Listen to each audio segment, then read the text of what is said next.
5.3 का question number 7 शुरू करें।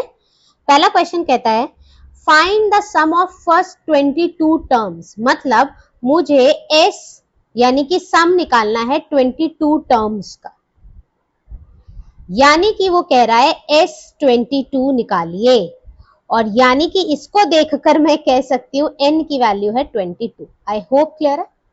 ओके, अगला of the term AP in which D is equals to 7 and 22nd term यानी A22 is equal to 149। अब मुझे एक बात बताओ, जैसे ही मुझे ये दिखाई देगा सबसे पहले मैं किसका फॉर्मूला लगाऊंगी? AN का फॉर्मूला लगाऊंगी, और यहां से N की वैल्यू कितनी दी हुई है? 22।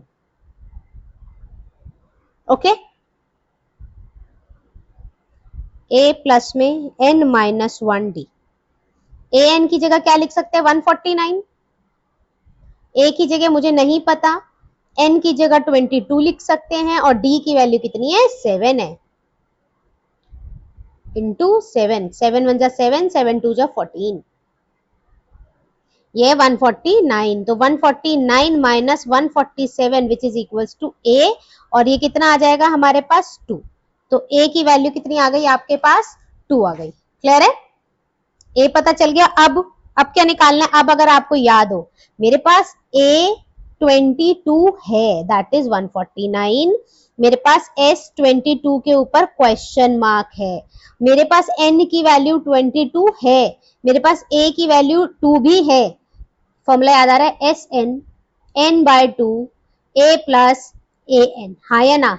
देखो मेरे पास यहाँ पर ये भी है, ये भी है, ये भी है, एन तो निकालना है तो मैं ये वाला फॉर्मूला से लगाऊंगी। लेकिन अगर कोई बच्चा डायरेक्ट एसएन का फॉर्मूला भी यहाँ पर लगा देता है तो क्वेश्चन गलत नहीं होगा। क्लियर है? अब क्या, थोड़ा सा ना दिमाग लगाना होता है, थोड़ी सी ऑब्जर्वेशन अपनी स्ट्रॉन्ग रखनी होती है, और कुछ नहीं होता। ठीक है, चलिए तो अब मैं क्या करूंगी? SN22 बाय 2, ए हमें नहीं पता, ए की वैल्यू भी पता है 2, प्लस में एन की वैल्यू क्या है हमारे पास? एन की वैल्यू हमारे पास है 149।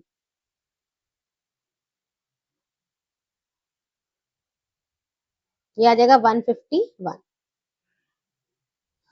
151 को 11 से मल्टीप्लाई करेंगे, 151 1661, तो आंसर कितना आ जाएगा? 1661। यानी कि जो भी ये एपी है उसमें जब मैं 22 टर्म्स को ऐड करूंगी, जोड़ूंगी, सम करूंगी, तो आंसर आएगा 1661। That is my answer. Next question करें। Question number 8, find the sum of first 51 term. Same question है, सम निकालना है मुझे S51 के ऊपर क्वेश्चन मार्क है, n की वैल्यू मेरे पास कितनी है? 51। वो second term and third term is 14 and 18। Second term यानी A2 14 दिया हुआ है, एंड थर्ड टर्म यानी A3 कितना दिया हुआ है मुझे? 18 दिया हुआ है। क्या करेंगे? अगर मान लो ये नहीं दिया होता, मुझे ये दो चीज पता होती, तो मैं क्या करती? इक्वेशन बनाती यहाँ से, अब बना लेते हैं। इसको देखते ही n की वैल्यू कितनी है? 2, इसको देखते ही n की वैल्यू कितनी है मेरे पास? 3। an a प्लस में n माइनस 1d, तो a2 a प्लस में 2 माइनस 1d, a प्लस में 1d, ये आ गया मेरे पास a2, और a2 कितना है मेरे पास? 14। ये मेरी एक इक्वेशन बन गई। दूसरी इक्वेशन भी यहीं से बना लेते हैं, a3 a प्लस में 3 माइनस 1d, a3 यानी 18 is equal to a plus में 2d। ये मेरी दूसरी इक्वेशन बन गई। फटाफट से हम क्या करेंगे? एलिमिनेशन मेथड लगा देंगे, equal to 18, minus minus minus, ये कट जाएगा, यहाँ पे क्या बचेगा? माइनस का d, और यहाँ पे क्या बचेगा? माइनस का 4। तो d की वैल्यू कितनी आ गई आपके पास? 4 आ गई। d पता है, a भी निकाल लेते हैं, इनमें से किसी में रख दो, a प्लस में 4 इक्वल टू 14, तो a की वैल्यू कितनी आ जाएगी? 14 minus 4, that is a equal to 10। a पता है, d पता है। अब मांगा क्या उसने? सम ऑफ फर्स्ट 51st टर्म, तो मैं क्या करूंगी? ऐसे इनका फॉर्मूला लगा दूंगी, n/2 2a n minus 1 d, S51 51/2 2a, a की वैल्यू कितनी थी मेरे पास? 10, n कितना है? 51 माइनस 1, और d की वैल्यू कितनी थी मेरे पास? 4। 51/2 20, यहाँ आ जाएगा 50 इंटू 4,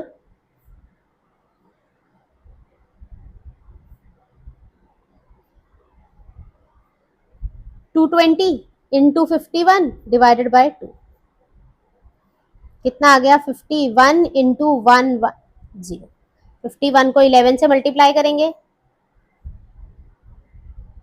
कितना आ जाएगा, आंसर आएगा 5610, दैट इज योर आंसर। यानी 51 टर्म्स का जब मैं सम करूंगी तो मेरा आंसर आएगा 5610। नेक्स्ट क्वेश्चन कर लेते हैं, question number 9। If the sum of the first 7 term of AP is 49, यानी कि वो कह रहा है S7 is 49 and that of 17 term is 289। अच्छा, A17 is equals to 289, then find the sum of nth term। तो Sn बताना है, ये 2 दिया हुआ है। अच्छा, जब ऐसे 2 इक्वेशंस 2 ऐसे दिए होते हैं हम क्या करते हैं, क्या करूं, सबसे पहले दिमाग आएगा भाई हमारे पास तो कुछ है नहीं, इक्वेशन बना लेते, तो इसको देख के n की वैल्यू कितनी है 7 और इसको देख के n की वैल्यू कितनी है 17 है। चलो सॉल्व करते हैं। Sn n by 2 2a plus में n माइनस 1d, तो S7 is equal to 7 by 2 2a plus में 7 माइनस 1d। मेरे पास और तो कोई वैल्यू है नहीं, S7 की जगह मैं क्या लिख सकती हूँ 49, 7 बाय 2 2a प्लस में 6d। इसको इधर भेज दें, 49 इंटू 2 डिवाइडेड बाय 7, ये आ जाएगा 2a प्लस में 6d, 7 7 जा 49। अब मैं यहाँ पे 2 कॉमन ले रही हूँ, क्या बचेगा a प्लस में 3d, ये इससे कट जाएगा, तो 7 इक्वल्स टू a प्लस में 3d, ये मेरी एक इक्वेशन बनकर आ गई। नेक्स्ट, अब n की वैल्यू कितनी है मेरे पास 17, दूसरी इक्वेशन बनाओ, Sn n by 2 2a plus n minus 1d, n की जगह क्या लिखेंगे 17 bye 2 2a plus 17 minus 1d, S17 और S17 की जगह क्या लिख सकते हैं 289, 17 बाय 2 2a 16d।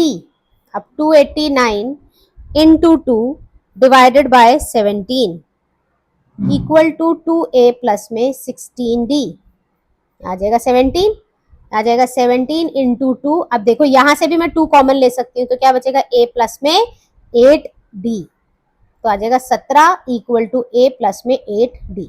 ये मेरी दूसरी इक्वेशन बन गई। क्या कर सकते हैं दोनों इक्वेशन का, एलिमिनेशन मेथड लगा सकते हैं, लगा देते हैं फटाफट से। a प्लस में 3d इक्वल्स टू 7, ये मेरी पहली थी, और दूसरी a प्लस में 8d इक्वल टू 17, ये मेरी दूसरी इक्वेशन थी।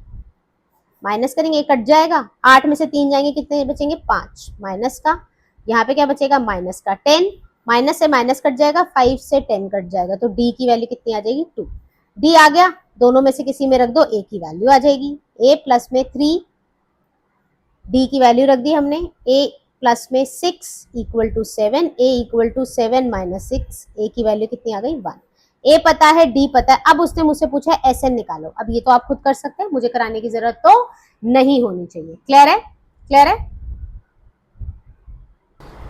चलिए क्वेश्चन नंबर 10 देख लेते हैं, वेरी इंपॉर्टेंट क्वेश्चन। क्या कहता है, show that a1 a2 an form an ap whose an is defined by as below. देखो ये an दिया हुआ है, ये मुझे दिया हुआ है an, और मुझे ना ap बनानी है, शॉर्ट वर्ड्स में अगर मैं बोलूँ मुझे ap बनानी है। मुझे एक बात बोलो, अगर मैं n की जगह यहाँ 1 रख दूँ तो ये बनेगा a1 which is equals to 3 plus में 4 1, यह आ जाएगा 3 प्लस 4 दैट इज 7, यानी a1 की वैल्यू मेरे पास आ गई, मैं नीचे लिख लेती हूँ, a1 की वैल्यू मेरे पास कितनी आ गई 7 आ गई। ओके, अब अगर मैंने n की जगह 2 रख दिया, n की जगह 2 रखेंगे तो क्या बनेगा a2 3 प्लस में 4 2, a2 इक्वल टू कितना आ जाएगा 3 प्लस में 4 2 जा 8 और ये आ जाएगा 11, यानी सेकेंड नंबर पे आ गया मेरे पास 11। n इक्वल टू 3 रखेंगे तो क्या आ जाएगा a3 3 प्लस में 4 इंटू 3, 3 4 जा 12 और ये 3 कितना आ जाएगा 15, तो आ जाएगा 15, सो ऑन।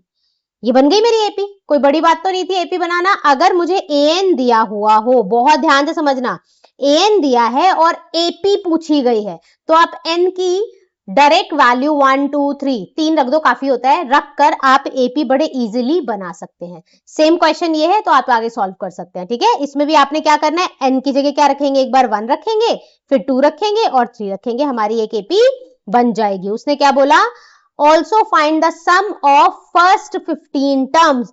तो मुझे अब इसका क्या करना है, 15 टर्म्स का सम निकालना है, यानी मुझे S15 निकालना है। क्लियर है, इसको देखते ही मेरा दिमाग कहेगा n की वैल्यू तो 15 है, a की वैल्यू मेरे पास 7 है और d की वैल्यू कितनी है, 11 में से 7 जाएंगे तो हमारे पास बचेगा 4।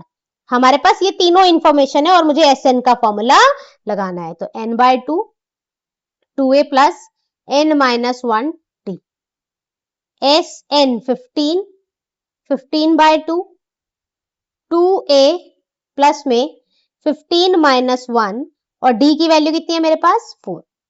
ये मल्टीप्लाई है, गड़बड़ मत करना। 15/2 7 2 जा 14, ये आ जाएगा हमारे पास 14 इंटू 4,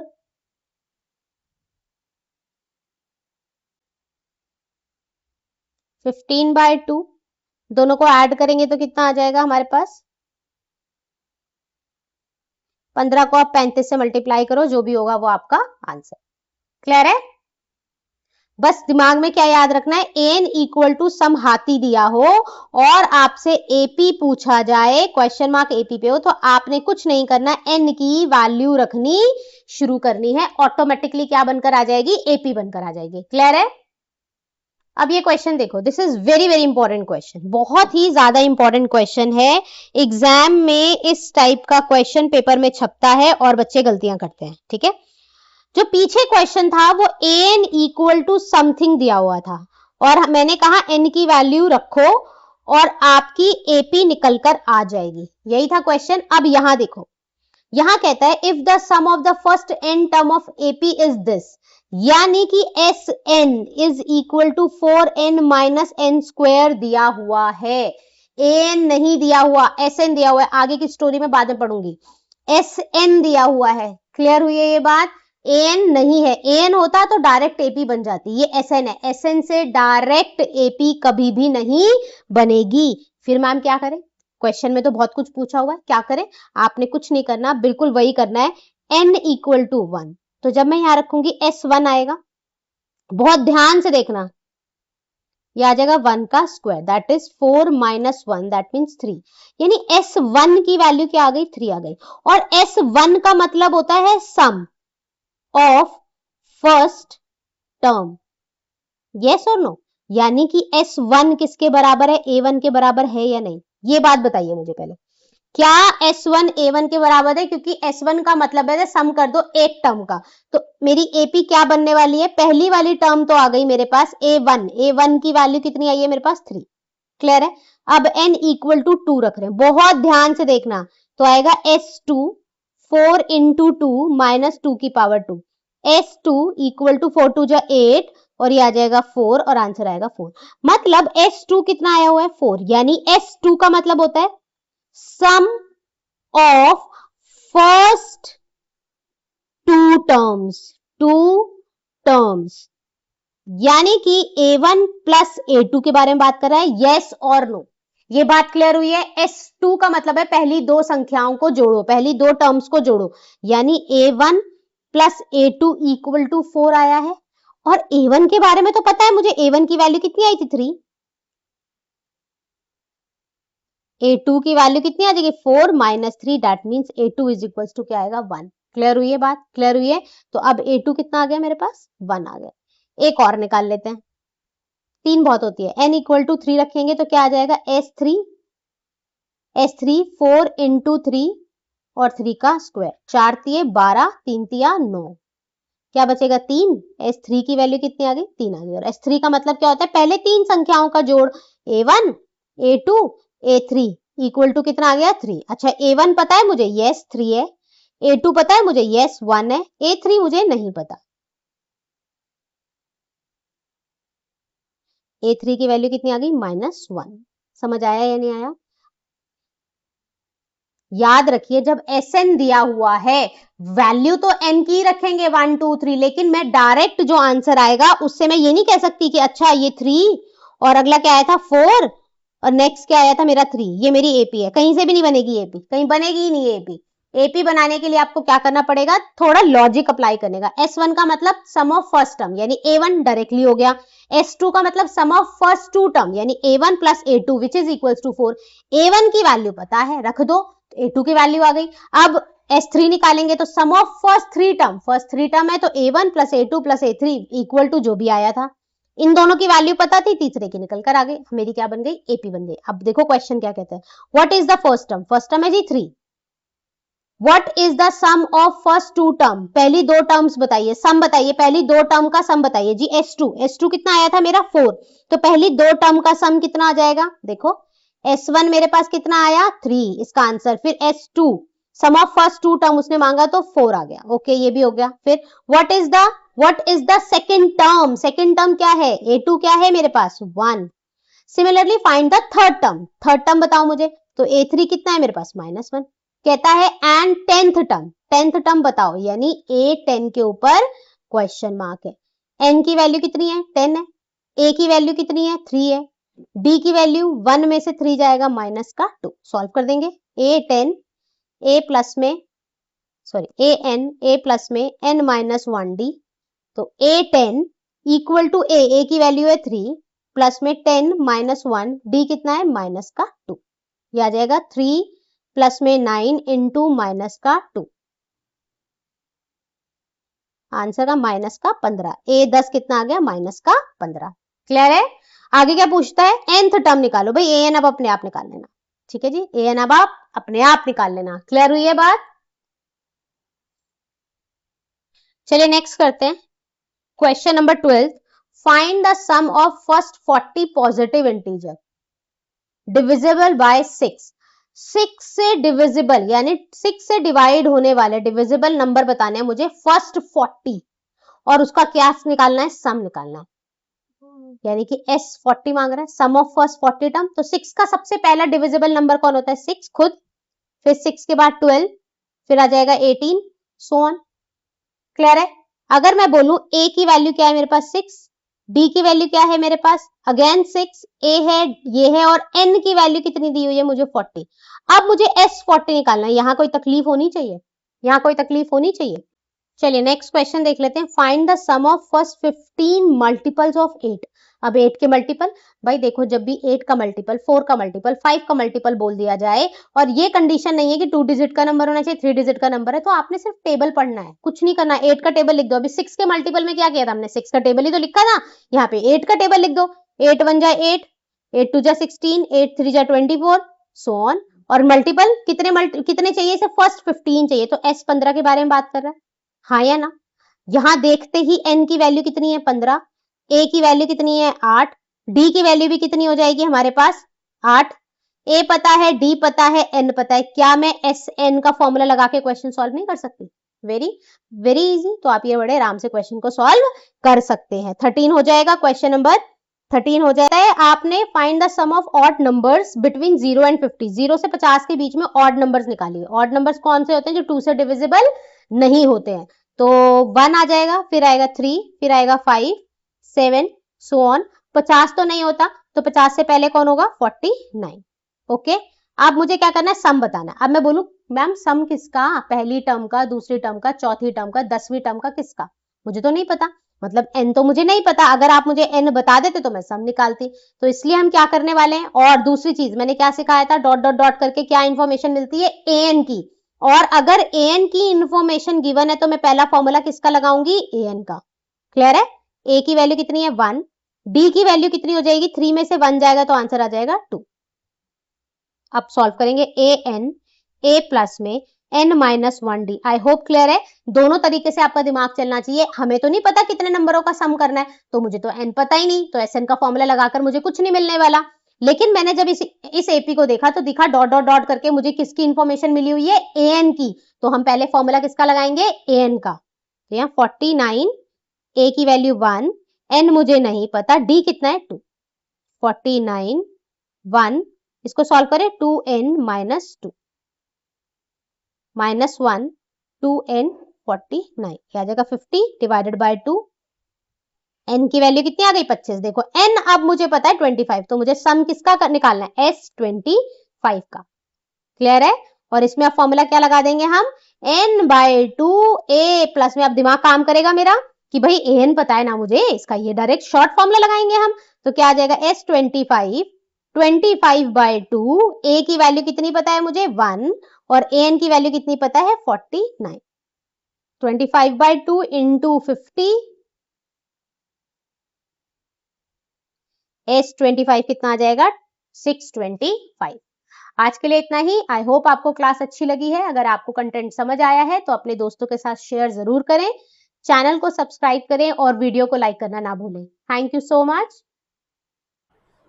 चलिए नेक्स्ट क्वेश्चन कर लेते हैं। क्वेश्चन कहता है a contract on a construction job specifies a penalty for delay of completion beyond a certain date as follows: 200 for the first day, ₹250 for the second day and ₹300 for the third day. Okay भाई, कोई काम को time पे complete ना करने की ना penalty लग रही है। पहले दिन उन्होंने 200 रुपए लगेंगे, अगले दिन अगर काम लेट हो गया तो 250, नेक्स्ट डे 300, मतलब इस तरीके से पेनल्टी लग रही है। Penalty for each succeeding day bring ₹50। दिख रहा है ना, पहले दिन 200 रुपए थी, अगले दिन 250 हो गई। मतलब अगर मैं फर्स्ट डे में मेरा काम डिले हो गया तो वो 200 रुपए फाइन देना पड़ेगा, मैं अगले दिन 250, क्योंकि 50 रुपए का वो क्या कर रहा है, इंक्रीज कर रहा है। अगले दिन 300, नेक्स्ट डे अगर मुझे देना पड़ गया तो 350, सो ऑन। इस तरीके से मुझे पेनल्टीज देनी पड़ रही है। More than 50 proceed, how many days, question तो एन के ऊपर है।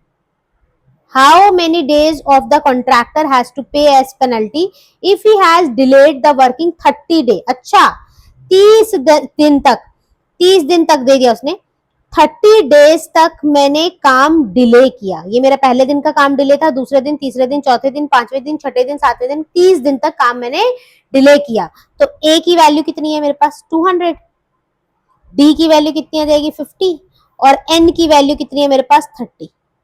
कह रहे टोटल पैसा बताओ, तो S30 निकालना है मुझे या नहीं, हाँ या ना, ये बात समझ आइए। फॉर्मूला लगा दो, SN n/2 2a plus n-1d, S30, n की वैल्यू आ गई 30/2, 2a, a कितना है 200 प्लस 30-1, और d कितना है मेरे पास 50, कितना आ जाएगा 400 प्लस में 29 इंटू 50,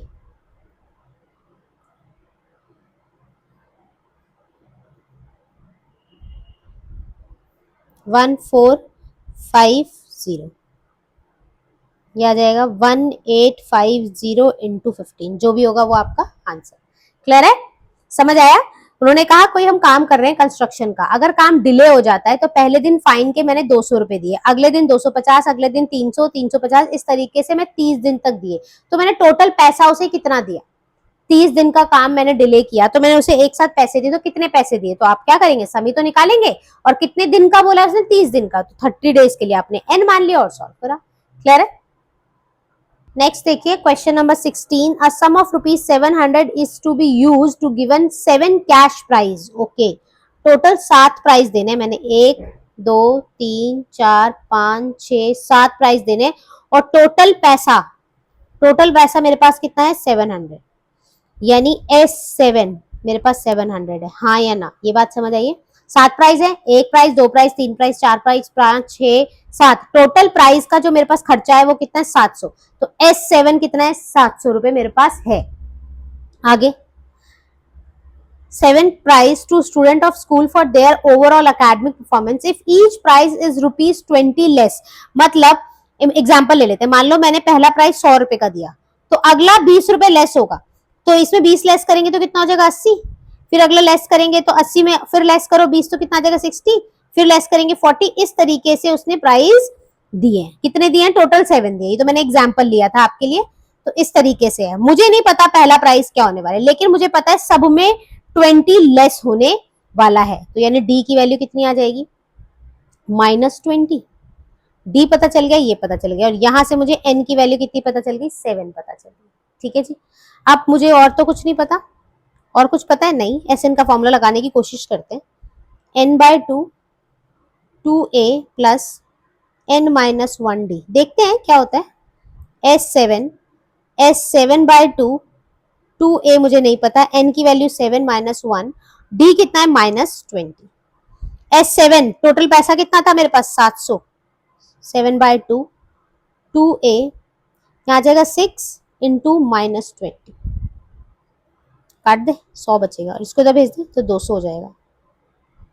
2a ये कितना होगा माइनस का 20 120, इधर भेजें 200 प्लस में 120 इक्वल टू 2a, कितना आ जाएगा 320 इक्वल टू 2a।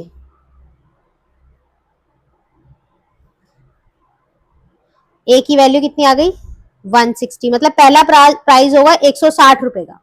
अगला प्राइस कितना हो जाएगा भाई बताओ 140, फिर नेक्स्ट कितना हो जाएगा 120, फिर नेक्स्ट कितना हो जाएगा 100, फिर कितने का हो जाएगा 80 और फिर कितने का हो जाएगा 60, कितने बोले थे, और फिर एक और ले लेते हैं इसमें 80 तो 40, 160 140 120 100 80 60 40, ये टोटल मेरे 7 प्राइस हो गए।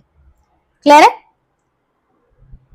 क्वेश्चन नंबर 17 देखिए, very important question. In a school student thoughts of planting tree in and around the school to reduce the air pollution. Okay, it was decided that the number of trees that each section of each class will plant will be the same as the class in which they are studying. Okay, अगर मैं first class में study कर रही हूँ तो मैं एक plant लगाऊंगी, अगर मैं सेकंड में कर रही हूँ तो 2 प्लांट, थर्ड में 3, फोर्थ में 4, इस तरीके से वो कह रहा है कि क्लास का के सेक्शन और सेक्शन वाइज 2 चीजें हैं ध्यान रखना। एक, अगर मैं फर्स्ट क्लास में हूं तो मैं 1 ट्री लाऊंगी, ठीक है, और फर्स्ट क्लास के अगर 3 सेक्शन है मान लो ए बी सी, तो A1 लाएगा, B1 लाएगा, C1 लाएगा, तो फर्स्ट क्लास के टोटल कितने हो जाएंगे 3 हो जाएंगे।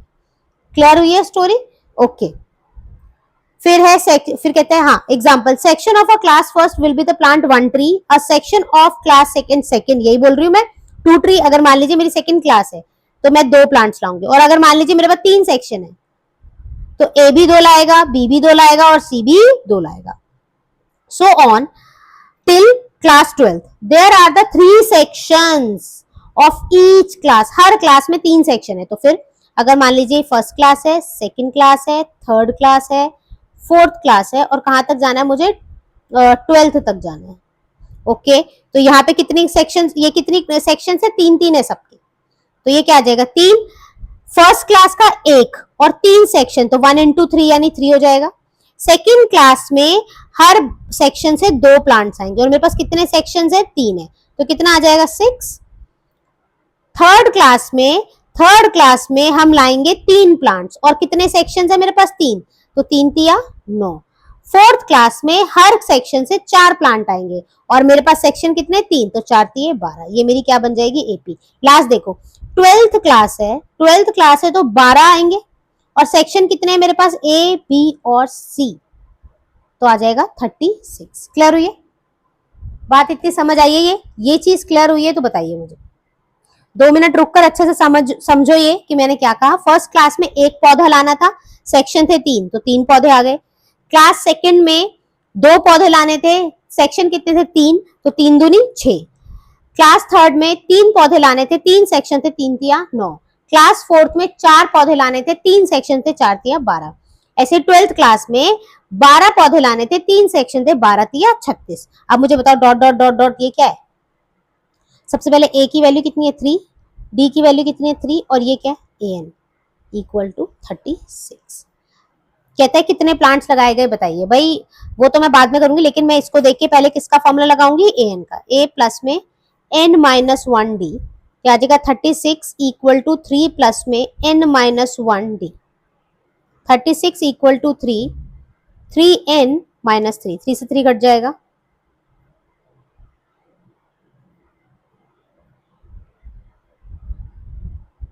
n की वैल्यू कितनी है 12। वैसे में ये निकालने की जरूरत थी नहीं, क्योंकि मुझे पता है 1 2 3 4 5 6 7 8 कितने होने वाले 12 होने वाले, हम वैसे भी कर सकते थे, ठीक है। तो यानी मुझे क्या निकालना है S12 निकालना है, तो n/2 2a plus n minus 1d। तो ये आ जाएगा S12, 12/2 टोटल पौधे निकालने ना मैंने, 2a, a की वैल्यू कितनी है 3, n कितना है हमारे पास 12 माइनस 1 और d की वैल्यू कितनी है मेरे पास 3।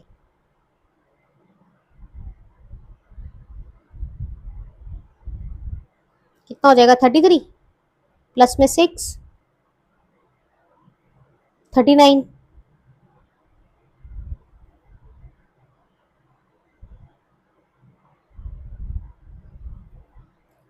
234 टोटल पौधे लगाए गए हैं। आज के लिए इतना ही। एनसीईआरटी के 18, 19, 20 तीन क्वेश्चन और है जो एक्सरसाइज 5.3 के बचे हुए हैं। इसके साथ साथ इसके एग्जाम्पल्स बहुत ज्यादा इंपॉर्टेंट है एंड कुछ additional most important questions and concepts हम नेक्स्ट वीडियो में डिस्कस करने वाले हैं। ये नेक्स्ट वीडियो में आएगा। तो यहां तक का काम खत्म करिए। आपको मैं 2 दिन प्रोवाइड कर रही हूँ। 2 दिन के बाद हमारी एक वीडियो आएगी जिसके अंदर एक्सरसाइज 5.3 के रिमेनिंग 3 क्वेश्चंस, उसके अंदर examples and most important concepts जो अभी बचे हुए हैं एग्जाम पॉइंट ऑफ व्यू से, हम वो देखेंगे। ठीक है। अगर मेरी वीडियो आपको अच्छी लगी है, आपको कंटेंट समझ आ रहा है, तो प्लीज मेरी वीडियो को अपने दोस्तों के साथ शेयर करें, चैनल को सब्सक्राइब जरूर करें एंड वीडियो को लाइक करें। Thank you.